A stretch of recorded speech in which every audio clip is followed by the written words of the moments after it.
ভ্রমণের গল্প তো অনেক শুনেছি, কিন্তু এবার একটু আলাদা ছিল।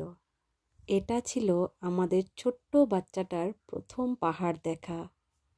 আমরা 4 জন মিলে রওনা হলাম শিলংয়ের পথে। মা, বাবা, আমি আর ধনুষ।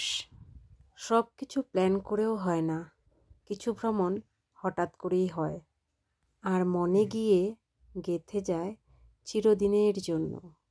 প্ল্যানটা একদম হঠাৎ। দুপুরবেলা মা বলল, চল না শিলং ঘুরে আসি, মাসির বাড়ি। আর আমরা ব্যাস ব্যাগ গুছিয়ে ফেললাম 1 ঘন্টার মধ্যে। এই সফরটা শুধু একটা জায়গায় যাওয়া নয়, পাহাড়, মেঘ আর একটুখানি ছুটির মিষ্টি মুহূর্ত। চলো শুরু করি আমাদের গল্পটা।